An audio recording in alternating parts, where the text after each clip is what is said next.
जय श्री कृष्ण। स्वागत है आपका साथी त्रिशला के साथ।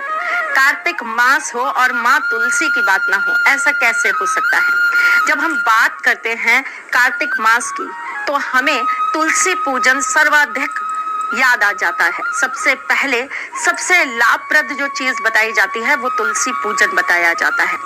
कार्तिक में सुबह सूर्य उदय से पहले उठकर ठंडे पानी से स्नान करने को कार्तिक स्नान कहते हैं। और ऐसा कहते हैं कि जब सुबह उठकर स्नान करके हम पूजन पाठ करते हैं तो इससे हमें भगवान विष्णु का आशीर्वाद प्राप्त होता है। कार्तिक मास को भगवान विष्णु का मास माना जाता है। जब बात हो भगवान विष्णु की तो उनकी प्रिया तुलसी जी को हम कैसे भूल जाएं। घर के अंदर तुलसी स्थापना के लिए भी कुछ नियम बताए जाते हैं और हम जो कि दिन रात ईश्वर का नाम जपते हैं, अपने घर में पवित्र पौधों में तुलसी जी को विराजमान। ऐसा कहते हैं कि तुलसी जी घर के पूरब, उत्तर पूरब या उत्तर दिशा में अगर रहती हैं तो वो हमेशा हमारे घर में बरकत देती हैं। वैसे तुलसी जी अगर ब्रह्म स्थान में यानी कि आपके घर के बिल्कुल सेंटर पॉइंट पर आप स्थापित करके रखते हैं तो ऐसा कहते हैं कि वो आपके घर के अंदर सदा सर्वदा आशीष और आशीर्वाद बनाए रखती हैं। इतनी सारी इंफॉर्मेशन आपको जो मैं देने आती हूँ, आप ये जानते हैं ना मैं कौन हूँ? नहीं तो पहले ये तो जान लीजिए, मैं आपके एस्ट्रोलॉजर हूँ, वास्तुशास्त्री हूँ, चेहरा भी पढ़ती हूँ, आवाज भी पढ़ती हूँ और हाथों की लकीरें भी पढ़ लेती हूँ। कृष्ण भक्त हूँ और आपकी साथी हूँ ताकि आपको जीवन के अंदर जो भी कठिनाई हो उससे बाहर निकाल सकूं, ऐसा मेरा प्रयास हमेशा रहता है। जब हम बात करते हैं माँ तुलसी की तो हम उनके पूजन को लेकर कुछ नियम भी स्थापित करते हैं। कई लोगों को मैंने देखा है वो घर में माँ तुलसी को बहुत नीचा स्थान देकर बैठा देते हैं, गमला समझकर बस नीचे बैठा देते हैं। ऐसा कभी नहीं करना चाहिए। तुलसी जी को हमेशा थोड़ा सा हाथ भर का आपको आसन देकर फिर बैठाना चाहिए। चाहे आप ईंटों पर बैठा दीजिए, टेबल पे बैठा दीजिए या आप उनके लिए लकड़ी का या फिर मिट्टी का ही एक पिलर बनवा दीजिए, पर माँ तुलसी को सीधा जमीन पर कभी नहीं रखा जाता। तुलसी जी को कार्तिक मास में वैसे तो हमेशा ही करना चाहिए, लेकिन चलिए कोई बात नहीं, कार्तिक मास में माँ तुलसी को हमेशा एक लाल चुन्नी जरूर उड़ा कर रखिए। माँ तुलसी का पूजन करते वक्त आप उनसे अपने मन की मनोकामना बोल दीजिए ताकि वो बात आपकी हरि के दरबार तक पहुंच जाए, हरि के कान तक पहुंच जाए और भगवान विष्णु आपकी हर मन मुराद पूरी कर दे। जब हम बात करते हैं तुलसी जी की तो हम ये कहते हैं कि वो घर में सुख शांति देने वाली होती हैं। जिस आंगन में तुलसी जी का वास होता है उस घर में हमेशा सकारात्मकता बनी रहती है। जब आप नियमित रूप से तुलसी जी का पूजन करते हैं और फिर तुलसी माँ आपके घर में सूख जाती हैं या खराब हो जाती हैं तो आप ये मान लीजिए कि कोई बहुत बड़ी आपदा या कोई बहुत बड़ी विपदा आप पर आते आते टल गई है, जिसे माँ ने अपने ऊपर ले लिया है। सूखी हुई तुलसी जी को या तो आप जल में प्रवाहित करिए या फिर आप उन्हें किसी भी मंदिर के परिसर में गाड़ आइए, थोड़ा सा गड्ढा करिए और वहां पर गाड़ आइए। तुलसी जी के ऊपर जब तुलसी मंजरी आने लग जाए, छोटे छोटे बीज आते हैं ना, तो मान लीजिए कि माँ लक्ष्मी का आशीर्वाद आपके घर पर बरस रहा है। तुलसी जी को माँ भी अत्यंत प्रिय है। लक्ष्मी जी की पूजन में तुलसी मंजरी विशेष रूप से चढ़ाई जाती है।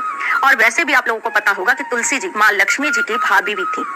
विष्णु जी से विवाह करने के कारण वो विष्णु पत्नी भी हो गई।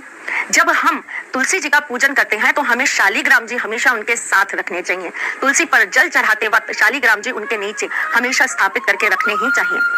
अगर आपके घर में शालीग्राम जी नहीं है तो आप एक पत्ते के ऊपर, ताम पत्र के ऊपर लिख लीजिए या फिर आप एक पेपर के ऊपर ही श्री हरि लिखकर तुलसी जी के पास में रखिए और फिर उन्हें जल अर्पित करिए। रोज बदलना पड़ेगा क्योंकि पत्ते पर लिखा हुआ या फिर पेपर पे लिखा हुआ तो मिट जाएगा, तो आपको रोज उसे बदलना पड़ेगा। लाल पेन से ही लिखिएगा या फिर सिंदूर से लिखिएगा। जब हम तुलसी जी को दीपक लगाने की बात करते हैं तब हम ये भी मानते हैं कि कार्तिक मास में इसका बहुत पुण्य प्राप्त होता है। लेकिन जब हम माँ तुलसी को दीपक लगाते हैं तो एक और विशेष चीज का हम ध्यान रखते हैं। उस दीपक के नीचे हम थोड़ी सी हल्दी भी रख देते हैं, पिसी हुई हल्दी जो घर में होती है लेकिन साफ सुथरी, गंदी संदी नहीं होनी चाहिए। ऐसा नहीं होना चाहिए कि उसी में नमक डला है, उसी में मिर्च डली है और हमने वही निकाली और माँ के नीचे जाके रख दी। नहीं, जब आप माँ तुलसी का पूजन करें तो शुद्ध हल्दी पिसी हुई दीपक के नीचे रखकर और उसके ऊपर दिया रखकर माँ को आप पूजन करें।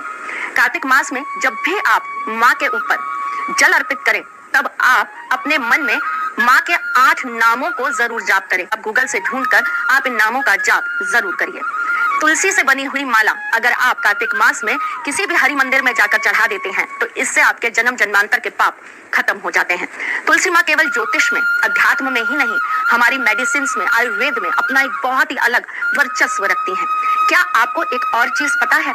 धनतेरस पे एक लोटे के अंदर अगर आप श्यामा तुलसी के 5 पत्ते डाल देते हैं। 2 तरह की, वैसे तो 3 तरह की होती हैं, लेकिन हमें नॉर्मली 2 ही तरह की तुलसी दिखाई देती है, एक रामा और एक श्यामा। जो हरे रंग की होती है वो रामा होती है, जो थोड़ी सी बैंगनी सी काली सी होती है वो श्यामा होती है। तो आपको श्यामा तुलसी से ही काम करना है। आपको एक लोटे के अंदर श्यामा तुलसी के कुछ पत्ते धनतेरस पर अपने मंदिर में रख देने हैं। धनतेरस पे रखे रहेंगे, छोटी दिवाली पे रखे रहेंगे, बड़ी दिवाली पे रखे रहेंगे, और उसके बाद आप इस जल का छिड़काव अपने पूरे घर में, अपनी दुकान में, आपकी फैक्ट्री है तो वहां पर, आप जिस भी जगह से सकारात्मक ऊर्जा या मां लक्ष्मी का आशीर्वाद चाहते हैं वहां आप छिड़काव कर देंगे। इस जल का छिड़काव आपके लैट्रिन बाथरूम में नहीं होता, और इस जल का छिड़काव उस जगह पर नहीं होता जहां पर गंदगी होती है।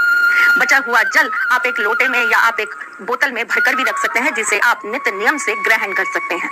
पवित्र जल होता है, बच्चों को जरूर पिलाना चाहिए। इससे बच्चों की बुद्धि भी कुशार्ग होती है, उनके अंदर संस्कार आते हैं, उनकी नेगेटिविटी खत्म होती है।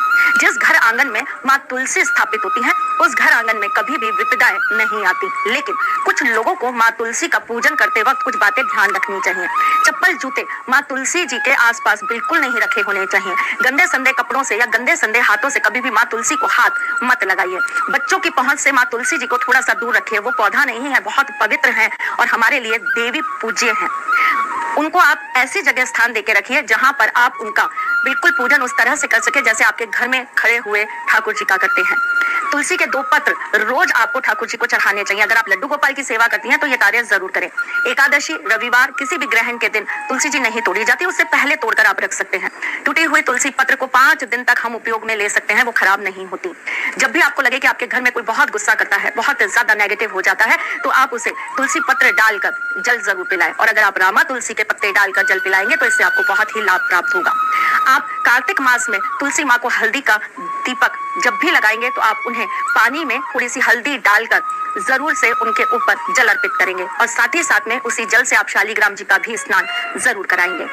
माँ तुलसी का पूजन करते वक्त एक और बात ध्यान में रखिए, पीरियड्स में आप माँ तुलसी का पूजन नहीं कर सकते हैं। उन्हें ग्रहण कर सकते हैं, खा सकते हैं, क्योंकि पीरियड्स में जो दर्द होता है ना, उसमें तुलसी खाने से बहुत फायदा होता है। तुलसी जी के अंदर बहुत पारा होता है, जिससे बॉडी की सारी नेगेटिव एनर्जी रिड्यूस हो जाती है, दर्द तुरंत भाग जाता है। लेकिन ये पत्ते आप किसी और से तोड़वाएंगे, आप स्वयं नहीं तोड़ेंगे।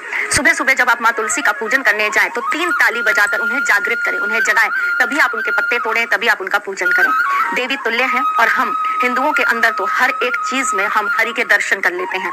माँ तुलसी उन्हें अत्यंत प्रिय है, और एक तुलसी पत्र पर दौड़े चले आने वाले मेरे गोविंद हमेशा तुलसी जी से सदा सर्वदा प्रसन्न रहते हैं। माँ तुलसी जी का आशीर्वाद आपके घर पर सदा सर्वदा बना रहे। जिस आंगन में माँ तुलसी का वास होता है उस घर के अंदर सुख समृद्धि होती है।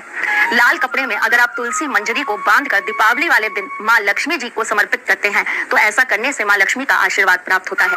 लाल कपड़े में तुलसी मंजरी को बांधकर अगर आप अपनी तिजोरी में रख लेते हैं तो ऐसा करने से भी माँ लक्ष्मी का आशीर्वाद प्राप्त होता है। बात बहुत छोटी छोटी है, लेकिन अगर हम इन्हें प्रयोग में लाएं, हम इन्हें ध्यान रखें तो जीवन के अंदर कभी कठिनाइयां नहीं आती। माँ तुलसी के ऊपर कभी भी वस्त्र मत सुखाइए। माँ तुलसी के ऊपर अपना पहना हुआ वस्त्र कभी भी छाया के रूप में मत आने दीजिए।